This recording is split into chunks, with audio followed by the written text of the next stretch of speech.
Hi, I'm Colin. This is a keyword video for FemTechNet on the topic of systems in games. I'm calling it Fuck the Player, a brief look at anti-agency in games. And if that's not pretentious enough, I want to start by couching this topic in personal experience. For the last year, I've been working with Yemeni teens in Brooklyn. I've been teaching them how to make movies, and the co-teachers and I are teaching them these skills so that hopefully, they will make videos about their lives and the issues they face. Recently, we asked them to put themselves in someone else's shoes, to imagine the life of someone they don't know, to imagine their life in the everyday, to imagine the struggles they face.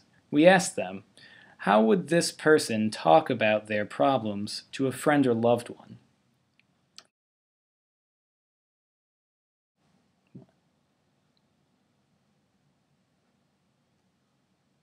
We pushed them. Please be more specific.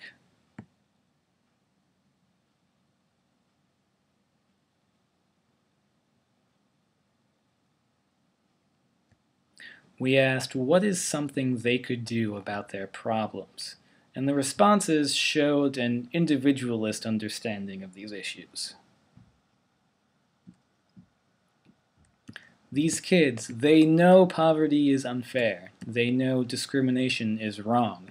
They know power is unequal. They don't know what to do about it. And to be fair, we aren't sure either.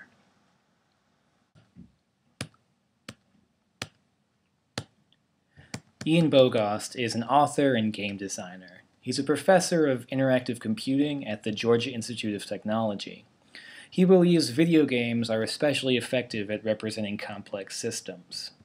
Systems, broadly defined, are a series of rules used to designate meaning and value.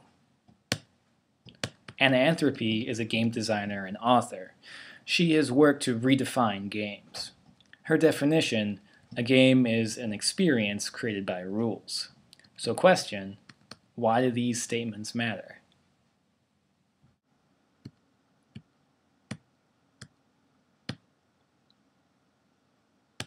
Maddie Bryce is a play and games critic. She is a designer and activist, and she wrote a 2013 piece called Death of the Player.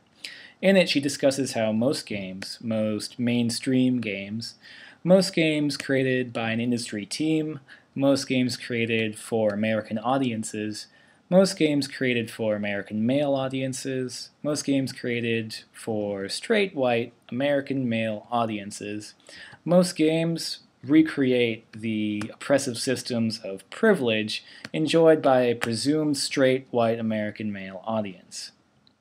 She writes, gamers are trained to expect certain things from games, such as explicit rules, goals, visual quality, and of course, agency. To put it frankly, gamers are set up to be colonial forces. It's about individuality, conquering, and solving, feeling empowered at the expense of the world. She contrasts this with games created by marginalized people. She writes, many games that emphasize personal experience as design tools come from creators who are marginalized identities. She writes, their lives are more often community reliant, without power, and restricted. It's about survival.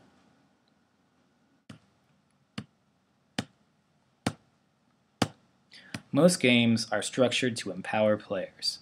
Most games cater to the whims of players, so players can save the world, so players can be heroes, so players can get the girl. The savior narrative is played out. Eat by Maddie Bryce is a game played in the real world. It's a game about living on a budget. She writes of it, how do you have a fun experience of being poor while a non-white queer woman who's a student? How is agency and the player's wants important when the system that impoverishes doesn't care of the person's feelings? Giving someone the agency to solve the game is like positing that one person can game the system and vanquish poverty in reality. Games do not have to be fun. Games do not have to have win conditions. Games are simply an experience created by rules. To understand the system that does not care, create a system that does not care. Create a system in which individual action is not enough for systemic change. Call for collective action to change the reality on which your system is based. The savior narrative is played out. When we asked our students what is something these people could do about their problems, we asked them to find an individual solution to a systemic problem. What can we do about this problem? What can we as filmmakers do about this problem? What can we as game makers do about this problem? Do we protest? How can we support each other? Fuck the Player is part of an alternative narrative for change. There are no saviors. There are no chosen ones. Fuck the Player is a call for empathy towards people and a call for criticism towards systems. Fuck the Player is part of a long line of revolutionary rhetoric that will hopefully change systems.